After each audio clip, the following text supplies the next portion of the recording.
Jueces capítulo 3, del 1 al 7. Dice así, en el nombre de nuestro Señor Jesucristo: estas pues son las naciones que dejó Jehová para probar con ellas a Israel, a todos aquellos que no habían conocido todas las guerras de Canaán, solamente para que el linaje de los hijos de Israel conociesen la guerra, para que la enseñasen a los que antes no la habían conocido, los 5 príncipes de los filisteos, todos los cananeos, los sidonios, los heveos que habitan en el monte Líbano, desde el monte de Baal Hermón hasta llegar a Hamat, y fueron para probar con ellos a Israel, para saber si obedecerían a los mandamientos de Jehová que él había dado a sus padres por mandato de Moisés. Así los hijos de Israel habitaban entre los cananeos, heteos, amorreos, fereceos, heveos y jebuseos. Tomaron de sus hijas por mujeres y dieron sus hijas a los hijos de ellos y sirvieron a sus dioses. Hicieron pues los hijos de Israel lo malo ante los ojos de Jehová. Hicieron los hijos de Israel lo malo ante los ojos de Jehová y olvidaron a Jehová su Dios y sirvieron a los Baales y a las imágenes de acera. Que el Señor añada bendición a su palabra. Oraremos. Padre amado, inclinamos nuestro rostro, Señor, cerramos nuestros ojos delante de tu presencia para orar, Señor, en esta mañana. Dios mío, en esta mañana todavía, Señor, por esta palabra, Señor, testimonial, esta palabra, Señor, que nos narra un momento particular de la vida de la nación de Israel, un momento especial, Señor, en que ellos estaban puestos ante tu presencia, Señor, como hijos tuyos, y que estaban en ese lugar maravilloso de privilegio que era Canaán, bajo algunas circunstancias especiales que no eran las ideales, no eran las que Dios había planeado para ellos, pero que sin duda estaba dispuesto a ayudarles a enfrentar para que fuesen victoriosos.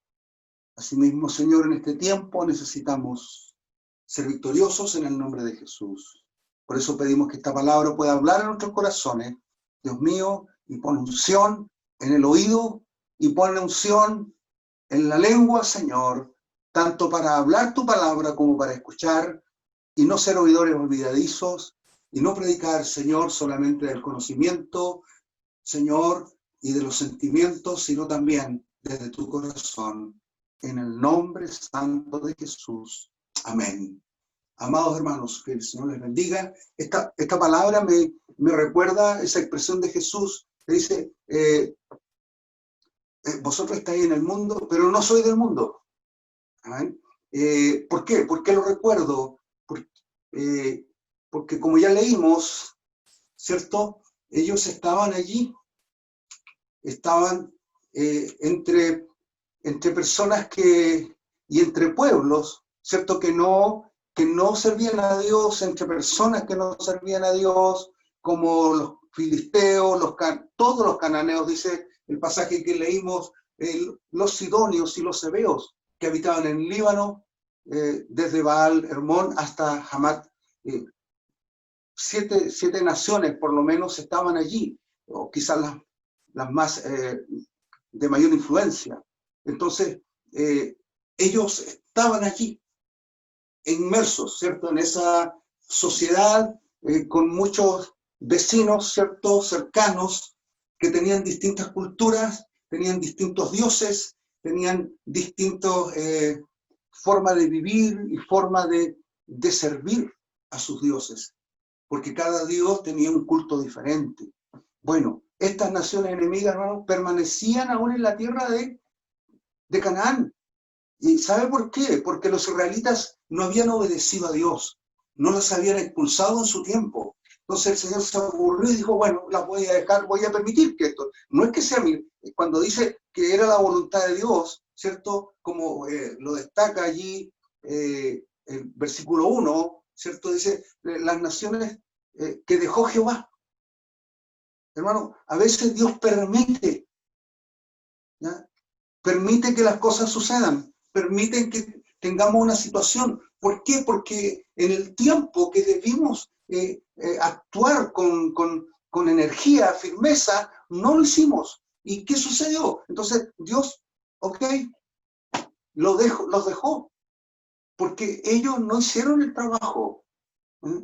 La orden fue que entraran a Canaán y expulsaran a todas las naciones. A veces, hermanos, dejamos por ahí alguna cosilla que no queremos deshacernos de ella. Y sigue ahí. Y nos trae tormento. Y nos trae dificultades. Y nos trae situaciones complejas. Y nos puede llevar de vuelta al mundo. Que el Señor nos ayude. Entonces, por eso es esto. No es que era el deseo perfecto de Dios que eso sucediera.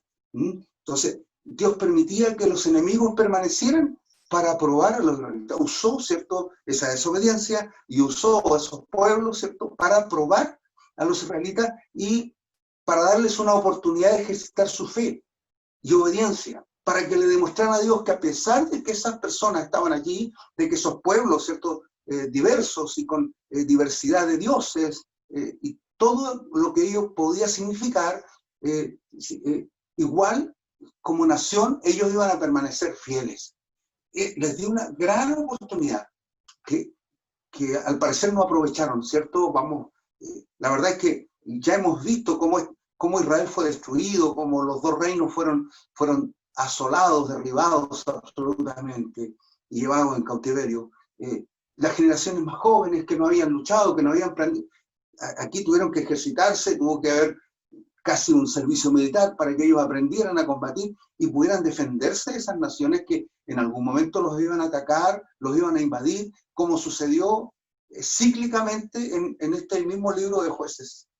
¿Ya? Ocurre una y otra vez, por lo menos 6 oportunidades se da ese ciclo de que se apartaban de Dios, venía la disciplina divina, ¿cierto?, con la invasión de las demás naciones sobre ellos, los ejércitos adversarios, el pueblo se arrepentía, se volvía a Dios, y ¿qué sucedía? Dios enviaba un libertador, es decir, levantaba un juez como Otoniel, como Ahod, como Jefté, como Sansón, como este famoso del Vellón, ¿cierto?, que en la escuela dominical estuvo hablando de él el otro día.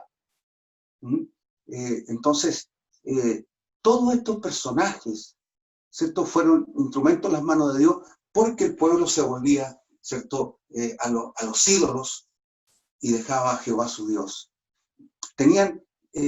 Entonces ellos estaban ahí con la misión de completar la labor, que no se completó jamás en el periodo de los jueces, sino hasta el periodo del rey David.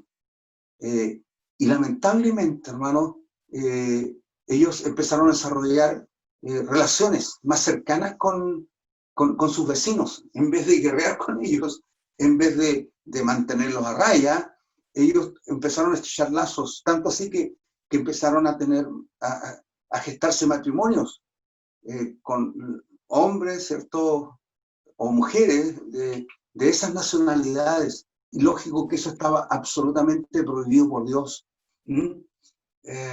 Hermano, queremos ser a veces amigos de aquellos que no conocen a Dios. Pero a través de esas amistades podemos llegar a vernos enredados, hermano. Las amistades con los no creyentes no son necesarias, perdón. Con los no creyentes son necesarias.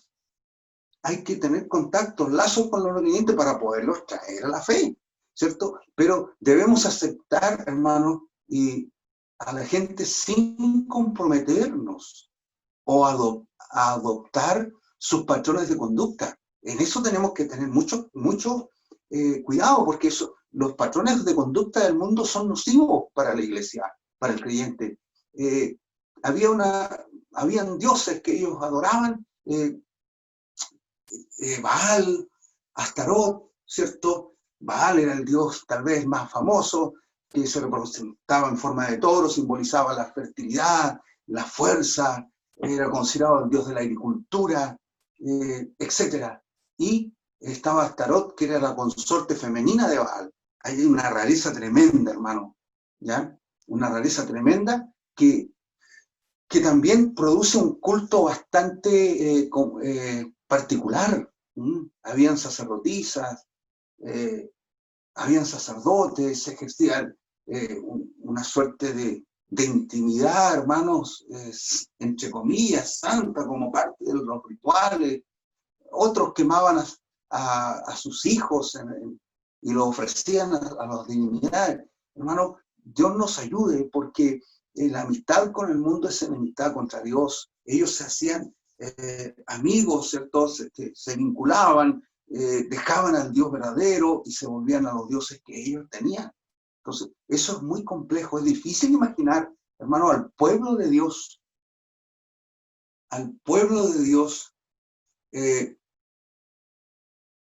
que adoraba o que servía al único Dios verdadero, ¿cierto? Adorando ídolos de madera, de piedra o de hierro.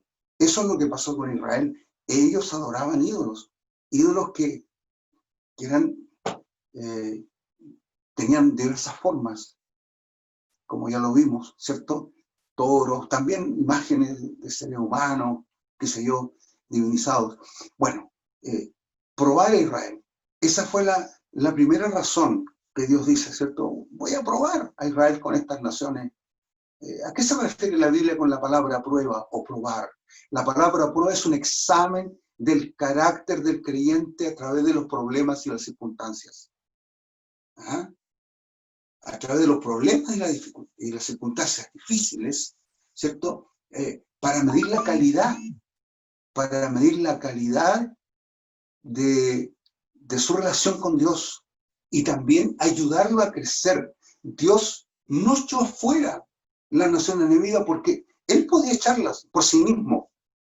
En realidad, quien siempre le dio la victoria a Israel fue el Señor. Él abrió las aguas del mar y lo sacó en seco, ¿cierto? Entonces, no podemos, digamos, pensar que Dios no tenía ese poder para sacar por sí mismo, sin una espada, sin un escudo, sin una flecha, sin una lanza, sin un ejército. No podemos pensar que Dios no tenía la capacidad para echarlos, lo podía hacer, pero los dejó para probar a su pueblo, para ver cuán fieles eran, para probar el carácter de ellos. Por eso no echó a la nación enemiga, porque era necesario que sirvieran como instrumentos de prueba para sus hijos, instrumentos de prueba para su pueblo Israel. Ellos iban a aprender a pelear y a defenderse de sus enemigos. Había una nueva generación, los que no habían peleado con Josué, los que no habían entrado, ¿cierto?, a Canaán, no habían estado en la destrucción de Jericó, de Ai y de tantas otras ciudades. Entonces ellos no tenían experiencia y tenían también que ganar esa experiencia, aprender a defenderse por sí mismo y defender, ¿cierto?, a su nación, defender la fe que ellos tenían. Eso tenían que hacerlo. ¿Ah? Nosotros, hermanos, los creyentes en Jesús, sabemos que el deseo de Dios es de que su pueblo viva en paz. Ese es el deseo de Dios, que su pueblo viva en paz. Pero la realidad es que vivimos en un mundo lleno de maldad, en un mundo, hermano, que se opone a la vida de la iglesia, ¿verdad? Y que no entiende por qué nuestra fe, no entiende por qué nosotros servimos a Dios de la manera que lo hacemos. Y se levantan, hermanos, conflictos.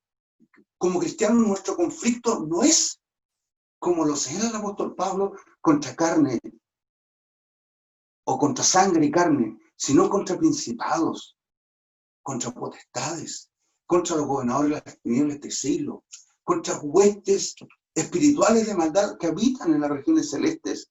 Hermanos, 6, Efesios 6:12 nos señala esa verdad. Es necesario que los nuevos discípulos tengan una experiencia personal con Jesús. ¿Se da cuenta? Que hay paralelo, hay un símil de lo que pasó allá atrás en la historia de Israel, con la historia del Israel espiritual, que somos nosotros, la iglesia. Es necesario que los nuevos discípulos tengan una nueva experiencia con Jesús. La vida espiritual no es transferible de un creyente a otro, hermanos. ¿Ah? No es como pasarle un billete de 2.000 pesos a un amigo para que tenga para sus gastos, comprarse un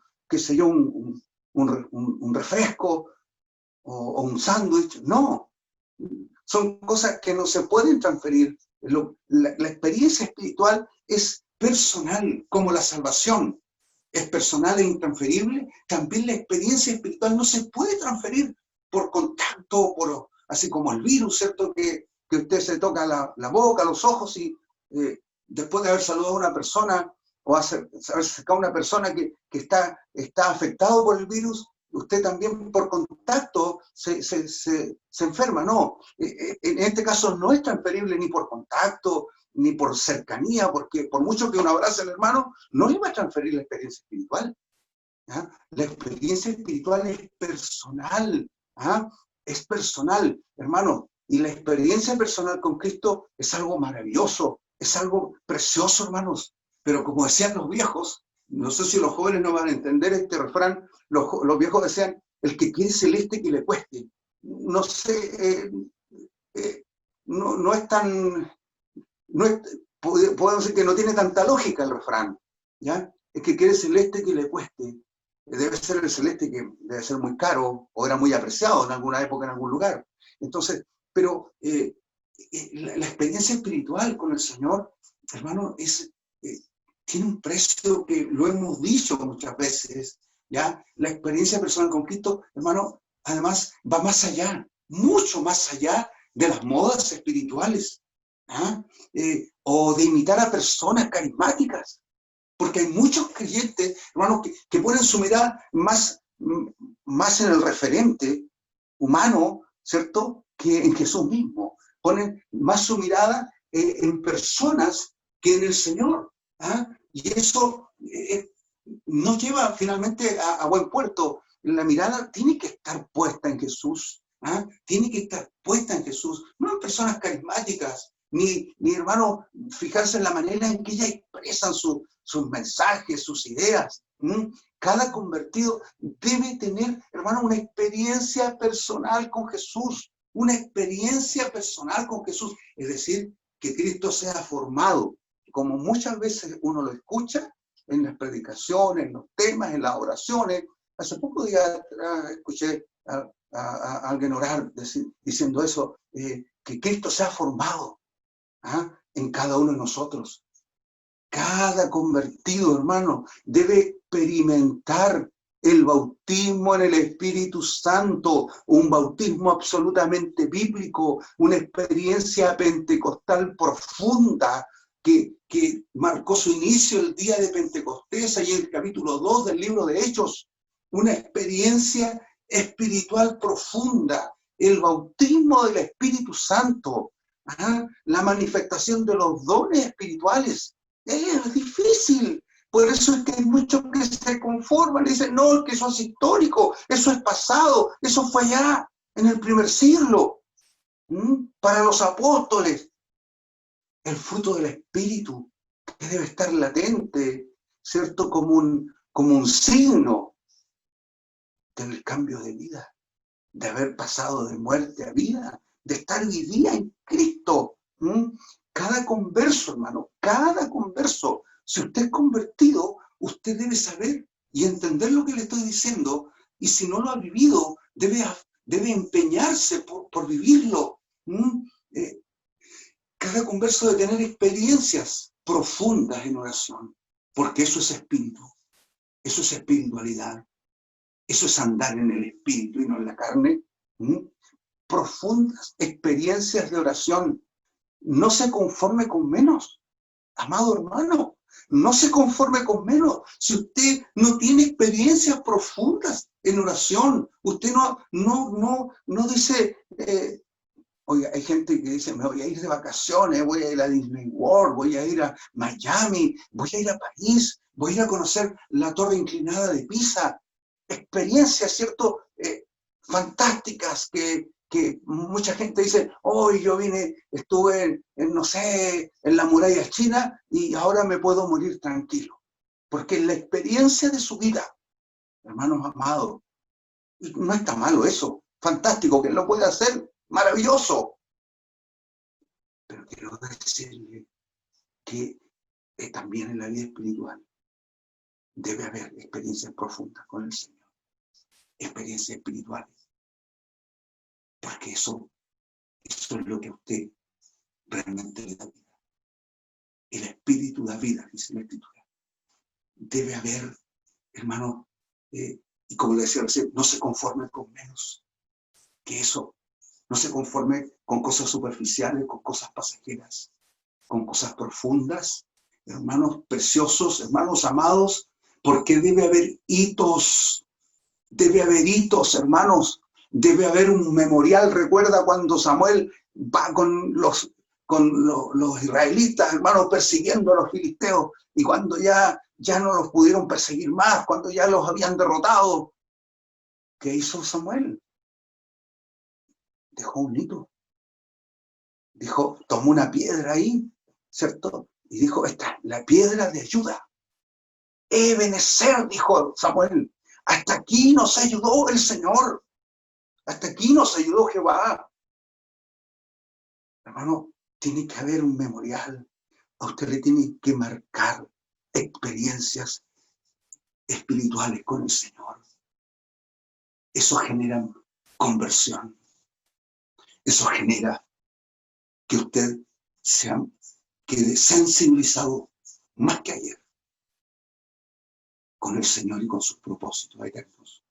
Huellas profundas del trato de Dios con nuestras vidas que permitan, hermanos, algo más que preparar un lindo sermón.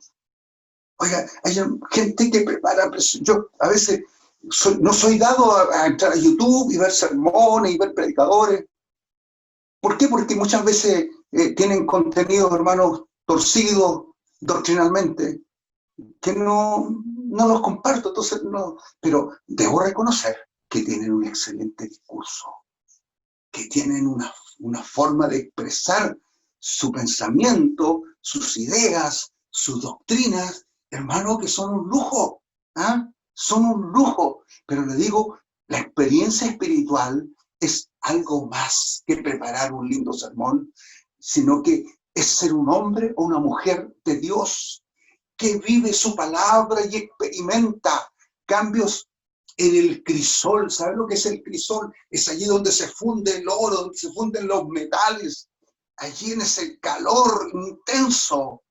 Allí, hermanos, se experimentan cambios en el crisol, donde Dios, hermano, nos somete a pruebas, nos somete a momentos tremendos, y usted allí es formado a la imagen de Cristo. Allí, hermano, se forma Cristo en nuestros corazones. No se forma, hermano, escuchando lindos sermones, discursos, suscribiéndose a muchos canales de YouTube donde aparecen escenas rimbombantes, multitudes, escuchando un orador. Hermano, no. Si ese orador es un buen orador, si ese orador es un hombre de Dios, si ese orador tiene algo tremendo en su mensaje, ¿sabe por qué? Porque tuvo experiencias profundas. Porque hay hitos relevantes en su vida. Y eso es lo que usted debe tener. Porque la experiencia espiritual no es transferible. El discurso puede conectarnos, pero su experiencia espiritual marcará su vida. Allí en el crisol, allí en el horno de Dios. Allí en el crisol de su santa presencia es donde usted, hermano, tiene que encontrarse con el Señor, a fin de que no sea un repetidor, ¿ah? Usted sabe que las antenas que están ahí en el cerro reciben la señal de otro lado. ¿Y sabe cómo se llaman esas antenas? Repetidoras. Repiten una señal, pero no tienen la capacidad de generar una señal. Usted es un mero repetidor, es un eco más, o es una persona que emite una señal de que Cristo vive, de que Cristo nació en su corazón y que su vida ha sido transformada. Amén. No seas un mero repetidor más de entusiasmos humanos, o uno que es como un niño fluctuante, llevado por doquier de viento de doctrina o por estrategias humanas. Que el Señor le bendiga, mi querido hermano. Dios dejó esas naciones para probar a Israel, y hoy nosotros estamos en el mundo, y Jesús dijo: en el mundo tendréis aflicción. Las cosas no van a ser fáciles acá. Si usted quiere salvarse, si usted quiere alcanzar la salvación eterna, Cristo lo hizo todo, pero hay una parte que usted no puede dejar de hacer. Usted no se puede poner en una silla de playa y a descansar porque ya Cristo murió y resucitó para salvarlo. Usted tiene algo que hacer. Usted tiene que tener experiencias profundas con Dios que lo van a capacitar para ser vencedor en el nombre de Jesús. Segundo, vamos a hablar de la relación con los cananitas. Hermano, el texto que leímos dice que los hijos de Israel habitaban entre los cananeos, entre los heteos, entre los amorreos, los fereceos, los heveos, los jebuseos. Todos ellos tenían características. Solo los filisteos tenían 5 príncipes y cada uno tenía su propia divinidad. Todos tenían, hermanos, características distintas y tenían ataduras distintas. Porque cada deidad, detrás de cada deidad hay un demonio. Detrás de cada deidad hay espíritus malignos que dominan y que manejan a las personas que se rinden ante ellos. Eran vecinos de toda esa gente. Estaban demasiado cerca. Recuerden, el otro día se hablaba de Sansón en la escuela dominical. Sansón le dijo a su papá: vamos a Timnat, y Timnat era tierra filistea. Y él había conocido a una niña, Sansón, iba para allá, y conversaba, se encontraba, se enamoraba, y le dijo al papá: tienes que pedirla para que sea mi esposa. Le impuso a sus padres que lo hicieran. Dios nos ayude para que nuestros hijos no nos impongan, que nuestros hijos, hermanos, que hemos criado con amor, los hijos sanguíneos, y también los espirituales, hermanos, los hijos espirituales, a los que le hemos dado toda nuestra vida, todos nuestros esfuerzos, todas nuestras luchas. Desde que han llegado a la iglesia les hemos amado, de que han llegado a la iglesia le hemos dado la leche espiritual no adulterada, le hemos dado lo mejor de nuestra experiencia espiritual, para que se sustenten, para que se alimenten. Y hoy día le estoy diciendo que más que todo lo que le hemos dicho y le hemos dado, usted tiene que tener experiencias profundas. Es como cuando dicen que antes de darle a una persona un pescado, mejor es darle una caña para que aprenda a pescar. Usted debe aprender también a tener su relación con Dios. Aleluya. Debe ser ese hijo, ¿cierto?, espiritual, que también se crece y es capaz de guerrear por sí mismo, de luchar por sí mismo, de alimentarse por sí mismo. Ellos estaban rodeados de cananitas, estaban rodeados de estas personas, ¿cierto?, que tenían otras costumbres, otra cultura, otros dioses, eran vecinos, estaban demasiado cerca, demasiada cercanía, que les llevó a conocerse y a generar lazos estrechos que no eran convenientes. Y lo primero que se generó después de esos lazos fueron los matrimonios mixtos. Hijos de Dios, hijos del mundo. En general, hermano, la desobediencia es un árbol que da malos frutos. Cuando el creyente desobedece, tiene malos frutos. Al probar esos frutos, hermano, el creyente, el Hijo de Dios, el converso, se separa de su Creador. La palabra de Dios es clarísima y en Éxodo 34, 15 al 17, de Deuteronomio 7, del 1 al 4, es clarísima la palabra. Estaba estrictamente prohibido por Dios, su pena, su sanción. Pero el pueblo no entendió. Ellos tuvieron matrimonios mixtos con gente de la tierra de Palestina.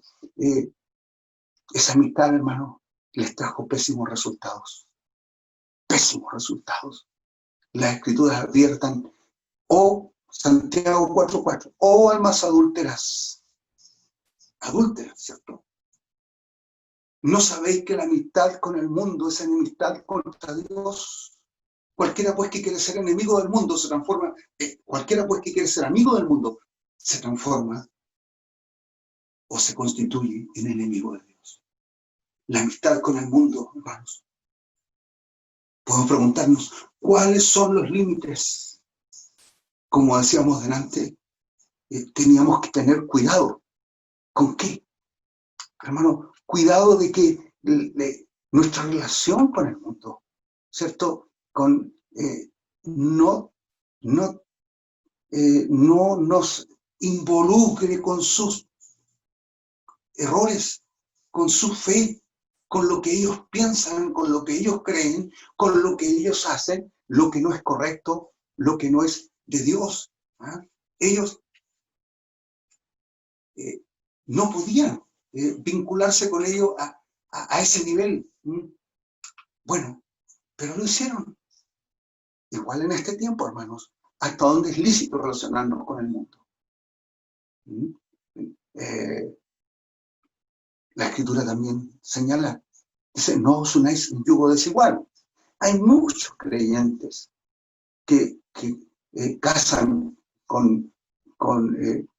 o se enamoran con personas del mundo, y es difícil, es un tema delicadísimo, muy complejo, pero la palabra está ahí. La mujer de Dios, el hombre de Dios, con temor de Dios, va a poner la palabra en primer lugar en su vida. El consejo de la palabra, ni siquiera los líderes, el pastor tiene que decirle a usted, no lo haga, hágalo. Voy a orar para que tú esa relación, ¿cierto?, que no le agrada al Señor, sea de bendición. Hermano, ni siquiera eso. La palabra es clara. ¿Hasta dónde es lícito, hermano, relacionarnos con el mundo? ¿Cuántos cristianos viven, hermanos, y experimentan hábitos que claramente son de la pasada manera de vivir, de la manera que antes vivíamos, y no sienten ningún remordimiento? Para ellos es como normal, son de la pasada manera de vivir, de lo que antes éramos, que ahora no somos o no deberíamos ser, ¿cierto? Y sin ningún remordimiento experimentan, hermano, esas acciones, comparten, han hecho amigos del mundo y se han casado en yugo desigual con las cosas de esta vida. Se han casado en yugo desigual con las cosas de esta vida. Ya dijimos del matrimonio con personas, pero también hay gente que se casa con cosas de esta vida y por eso se transforman en enemigos de Dios. Hermano, la palabra señala que la desobediencia es división entre Dios y nosotros. Y que la presencia de Dios se aparta de nuestras vidas. Isaías 59, 1, 2 nos ilumina respecto a esto. Dice, él aquí no se ha cortado el brazo de Jehová para salvar, ni se ha engrosado o embotado su oído para oír. No se ha cortado el brazo de Jehová. Dios sigue siendo poderoso. Dios sigue siendo fiel. Dios sigue estando dispuesto a sostenernos siempre. Pero vuestras iniquidades han hecho división entre vosotros y vuestro Dios. Y han hecho ocultar su rostro para no ver. Se rompe nuestra relación con Dios. La desobediencia, hermano, hace división entre Dios y nosotros, y Dios oculta su rostro, su presencia ya no está a nuestro alcance. Y la desobediencia nos aleja de nuestro primer amor. Que el Señor nos ayude, hermanos, sea sensible a esto que no es solamente un peligro que se cierne sobre nosotros hoy. También lo vivieron los israelitas al entrar a la tierra de Canaán. Hermanos, tuvieron amistad con el mundo. Tú estás teniendo amistad con el mundo. Estás teniendo relaciones sentimentales, amorosas con el mundo, con personas del mundo, o estás también teniendo yugo desigual con las cosas de esta vida. ¿Qué hace la luz con las tinieblas, hermano? ¿Tiene relación Dios con Belial o con Satanás? Es indispensable que tú medites esto. Y por eso que es necesaria, hermano, no el discurso que tú escuchas, la predicación, el sermón de allá, de acá. Es necesario que tú tengas encuentros con el Señor, que tú tengas momentos impactantes en la presencia del Señor, que den vida a tu alma y que transformen tu corazón. También ellos, hermano, los israelitas, tuvieron dioses paganos, como ya lo hemos mencionado en varias ocasiones. Y también la palabra de Dios lo prohibía. En esos mismos textos que mencioné delante, en esos mismos textos aparece, hermano, la prohibición contra esas relaciones. En Éxodo 34, del 15 al 17, y en Deuteronomio 7, del 1 al 4. Está allí señalado, con el mismo rigor, con la misma fuerza. Penosamente, hermano, los israelitas tuvieron lazos matrimoniales, ¿cierto? Y gradualmente aceptaron las prácticas inmorales asociadas a estos dioses. Yo les dije antes que tenían sacerdotisas y sacerdotes y ejercían la prostitución, entre comillas, sagrada. Como una muestra, digamos, de lo corruptas que eran las naciones con las que ellos se estaban vinculando. Y no tardaron mucho hermano, en absorber esos cultos paganos. Un peligro similar, hermano, se cierne sobre nosotros y nos amenaza cuando dejamos la adoración a nuestro Dios por otras actividades. Mire, a veces nos dicen, tengo tanto que hacer, no puedo congregarme cuando las cosas están normales. No puedo ir a la iglesia, no aparecen ni el domingo, a veces en los cultos. Y también por Zoom, hermano, teniendo la facilidad que esto llega a su casa, llega a su living, llega a la cocina, a su sala de estar, qué sé yo, donde usted se siente más cómodo para tener un momento con Dios. Hermano, aún allí no hay espacio. No hay espacio a la oración, no hay espacio al culto, no hay espacio para escuchar, ¿cierto?, la palabra del Señor de parte de su pastor, de parte de los hermanos líderes que nos predican. Hermanos, día a día tenemos este privilegio, esta bendición. No hay espacio, no hay tiempo. Hay otras prioridades, hay otros quehaceres. Y Marta, ¿cierto?, anda por allá y por acá haciendo una serie de cosas, pero no está a los pies de Cristo. Jesús dijo que eso era la mejor. Estar a los pies de Cristo, estar a los pies de su presencia, tener experiencias profundas, experiencias espirituales profundas que marcan nuestra vida. Eso es lo que estaba haciendo Marta. Marta no estaba escuchando un predicador más, no estaba suscrita a un canal de YouTube más. No, María estaba ahí a los pies de Cristo. Hermano, nosotros dejamos la oración, y cuando dejamos la oración a nuestro Dios por otras actividades, pasatiempos u otras prioridades, hermano, las cosas se nos van a ir dando mal, se van generando ídolos, ¿ya? Y nuestros ídolos no están hechos, hermanos, de madera o de piedra o de algún material, pero se alojan en el corazón, hermanos.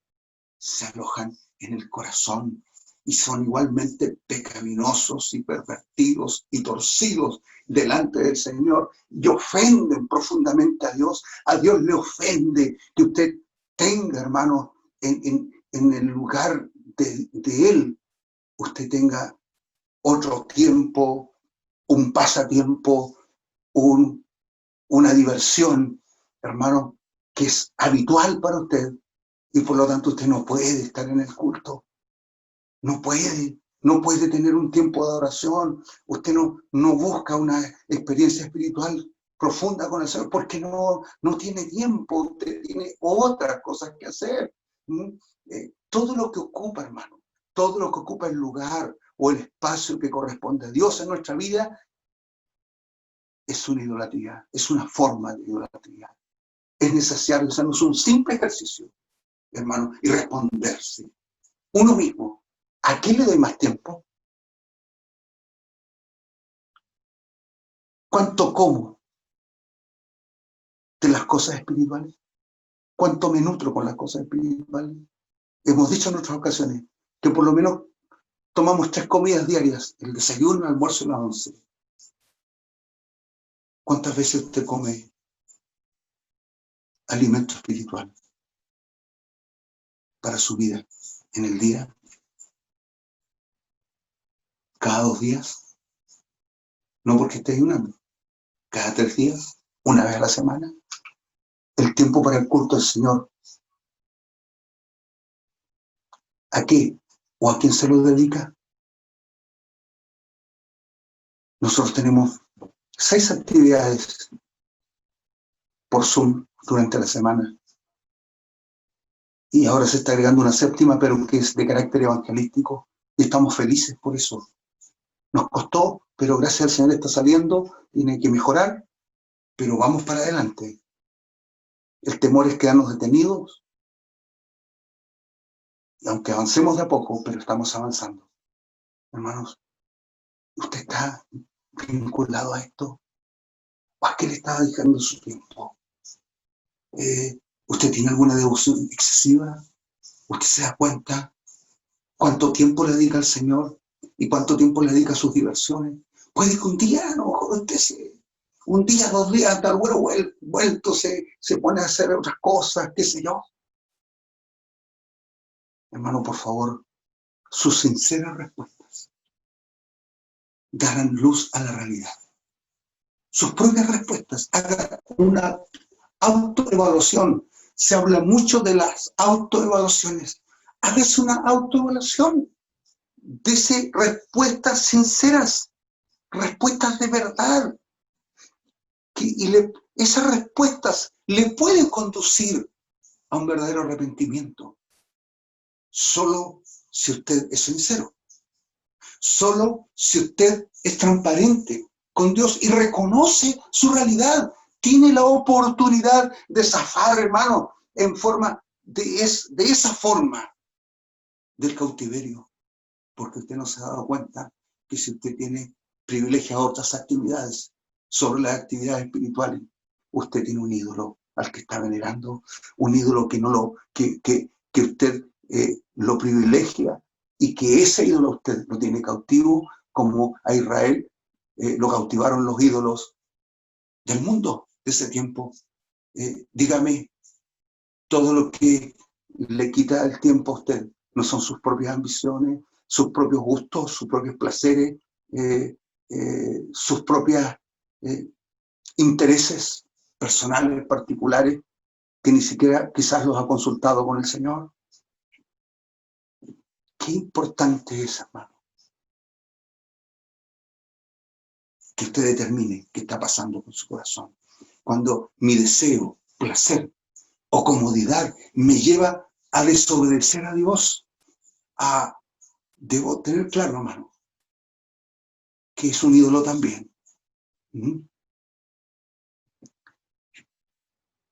O me impulsa a dejar de hacer lo que debo hacer.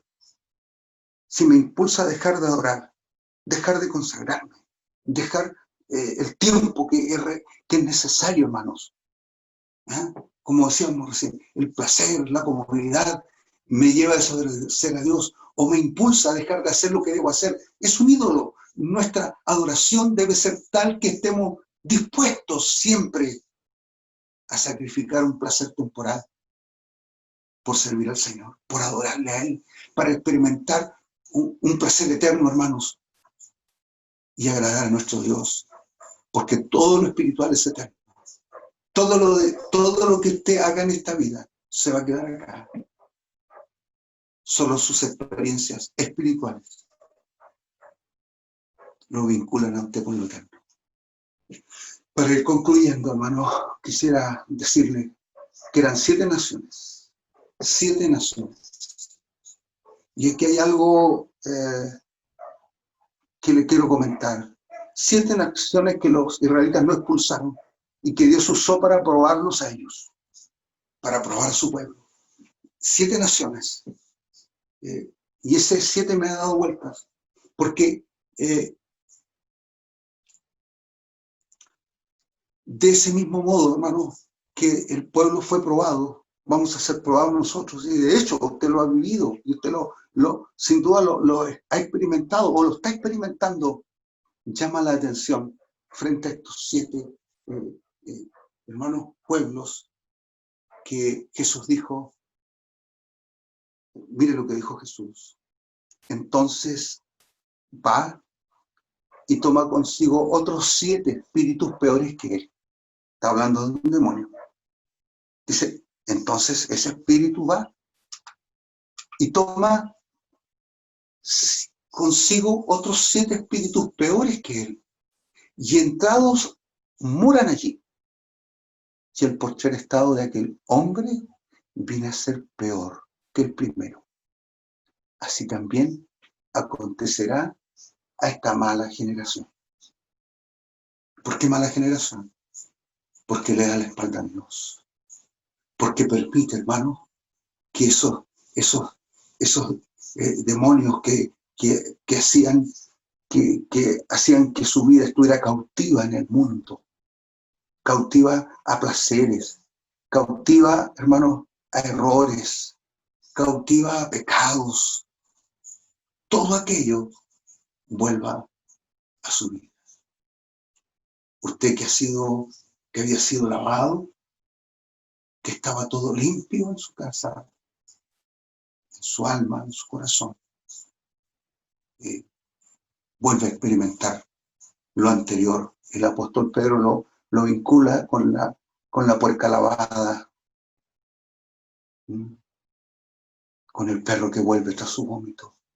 Llama la atención, hermanos, que son 7 naciones que probaron a los israelitas. Son 7 espíritus o demonios que vuelven a probar a los hijos de Dios, vuelven a probar a la iglesia y intentan cautivar la vida que ha sido lavada por la sangre de Jesús y adornada con las virtudes de la nueva vida en Cristo. Pero no se quedan, hermanos, no se quedan a aplaudir. Ellos no dicen, ¡ah, qué bien! ¡Qué lindo se ve! ¡Qué maravilloso el cambio operado en su ser! ¡Qué alma más santificada! ¡Oh! No, ellos no aplauden el cambio que usted experimentó. No cambian, no aclaman que usted esté perdonado, que usted haya sido lavado, rescatado de la esclavitud del pecado. No lo aplauden. No aplauden, no. Lo que intentan con todas sus fuerzas, hermano, es apoderarse una vez más de esa alma y someterla a su infernal dominio. Es cierto, lo dicho por el apóstol Pablo, lo mencionamos una vez más a los Efesios. Dice, no tenemos lucha sino contra principados, potestades, gobernadores, contra huestes espirituales de maldad. No es tan fácil nuestra tarea para llegar a las moradas eternas, hermano. No es tan fácil. No es tan fácil para llegar un día, hermano, y escuchemos las trompetas de ángeles, hermano, abriéndonos paso hacia la gloria. Ante esa gran resistencia, hermanos, que tenemos. Esa gran resistencia espiritual de maldad. Más difícil se torna todavía, hermano, cuando hay ministros disfrazados como ángeles de luz, hermanos, que para engañar a los escogidos, con doctrinas torcidas, diciendo, por ejemplo, que la salvación no se pierde. Esta enseñanza torcida, hermano, torcida, confunde. Y hermano, desvía, hermano, la fe, desvía, hermano, al creyente lo que hace relajar la fe, adormecerles, entibiar la vida espiritual de los hijos de Dios, a cegar la mirada, a no ver con claridad, con nitidez. Y aunque estén cometiendo errores, aunque estén pecando, aunque estén, hermanos, haciéndole daño al prójimo, aunque no estén siendo un aporte, hermano, al crecimiento de la obra del Señor, no lo ven, no son sensibles, no se percatan. ¿Por qué? Porque, hermanos, se han dejado engañar, seducir por esta doctrina, hermano, que relaja la fe, que relaja la consagración, que entibia, hermano, la vida espiritual de los hijos de Dios, la adormece. El ejemplo de Israel nos muestra con claridad, hermanos, que la salvación sí se pierde, que la salvación sí, hermanos, se pierde, que no solo se sufre por el pecado, que no solamente hay castigo por el pecado, sino el testimonio de Israel, hermano, es que se pierden. Hay 10 tribus que se perdieron para siempre. Hermanos, hasta el día de hoy no se pueden encontrar claramente porque fueron asolados y fueron, hermanos, llevados cautivos y mezclados con otras razas. Entonces, no solamente sufrió, sino que perdió su salvación. Hermano, amado hermano, no olvide, por favor, que nuestro adversario, el diablo, anda como león rugiente buscando a quien devorar. Anda en ese su trabajo continuo, buscando a quien devorar, hermano, y la palabra dice que debemos resistirle firme la fe para que huya de nosotros y no nos arrebate la salvación tan grande que nos ha sido dada por gracia. Eso no se logra viviendo relajados. Eso no se vive viviendo un evangelio relajadamente. Requiere una actitud decidida, firme y consagrada. Usted debe buscar una experiencia con el Señor, debe tener hitos espirituales en su vida, que usted pueda decir antes de eso y después de eso, después de ese momento, después de esa circunstancia, de ese tiempo con Dios. Hermano, hay un peligro inminente, estamos en medio, igual que los israelitas, de naciones que tienen otras costumbres, tienen otros hábitos y que van a intentar traccionarnos, acarrearnos, remolcarnos hacia sus perversiones, hacia su pecado. Y la iglesia, hermanos, es santa, apartada de todo aquello, ha sido lavada, transformada, hermano, por el poder de la cruz de Jesucristo y por la acción de su Espíritu Santo que Él ha enviado a nuestros corazones. Le invito a que tengamos una palabra de oración, que incline su rostro ahí en su hogar y le diga al Señor, Señor, por favor, dame experiencias profundas, avívame para buscar el bautismo del Espíritu Santo, avívame, Señor, quiero más de ti. Aleluya, oremos, inclina tu rostro, amantísimo Dios y Padre nuestro. Le damos muchas gracias en esta hora por su amor tan grande, por su misericordia, su fidelidad que nos expresa en este día. Gracias por esta palabra suya. Dios mío, ayúdanos a tomarla con toda nuestra fuerza, con todo nuestro corazón y ponernos, Señor, en sus manos esta mañana.